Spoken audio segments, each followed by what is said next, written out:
Top 5 makasaysayang lugar sa Pilipinas na dapat mong bisitahin. Ang Pilipinas ay mayaman sa kasaysayan, kultura at mga kwentong sumasalamin sa katatagan, tapang at pagmamahal ng mga Pilipino sa kanilang bayan. Mula sa panahon ng mga Kastila hanggang sa mga makabagong laban para sa kalayaan. Maraming lugar sa ating bansa ang nagsilbing saksi sa mga mahahalagang kaganapan sa ating kasaysayan. Narito ang 5 pinakatanyag at makasaysayang lugar sa Pilipinas na dapat mong bisitahin upang mas maunawaan at mapahalagahan ang ating pinagmulan. Intramuros, Maynila, ang lungsod sa loob ng mga pader. Ang Intramuros ay itinuturing na isa sa pinakamatandang bahagi ng Maynila.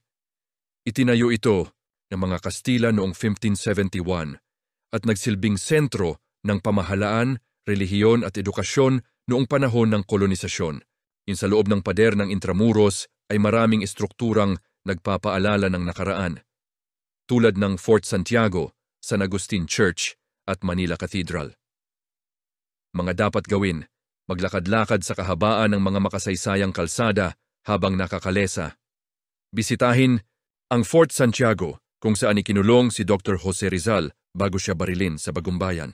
Pumasok sa mga museo at simbahan upang masilayan ang mga artipakto at arkitekturang kolonyal.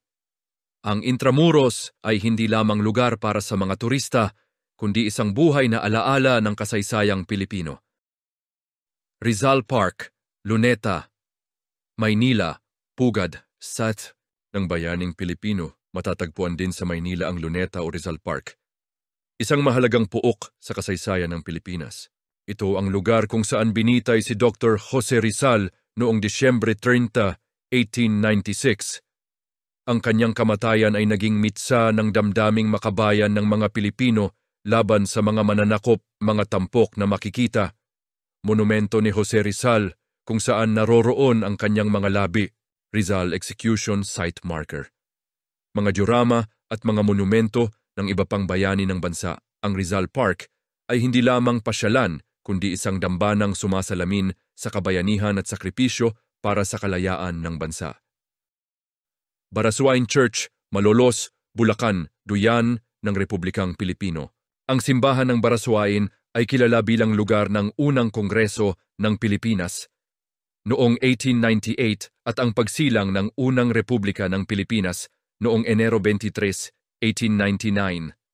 Ito rin ang naging sentro ng pamahalaang revolusyonaryo sa pamumuno ni Emilio Aguinaldo.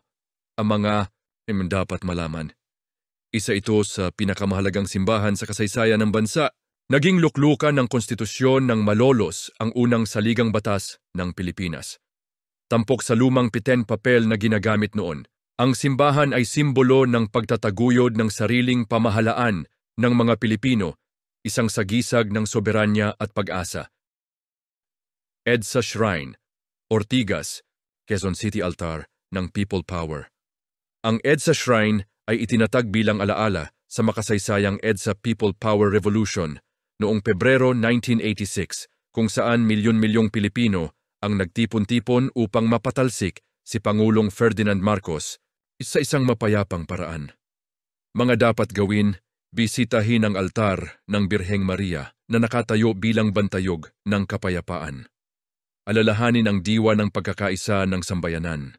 Makilahok sa mga misa o seremonyang makabayan. Ang EDSA Shrine ay paalala na ang tunay na lakas ay nasa kamay ng taong bayan at sa pagkakaisa ay kayang pabagsakin ang anumang uri ng paniniil.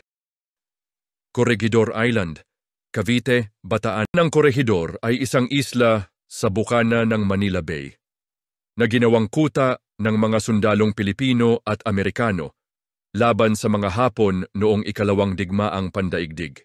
Kilala rin ito bilang The Rock dahil sa matibay nitong depensa. Mga dapat tuklasin, Malinta Tunnel, isang underground shelter at command center. Pacific War Memorial, pag-alala sa mga nasawi sa digmaan. Mga lumang kanyon at guho ng mga barracks. Ang Corregidor ay isang mahalagang paalala ng katapangan ng mga sundalo at ng kasaysayan ng digmaan na humubog sa pagkakakilanlan ng mga Pilipino.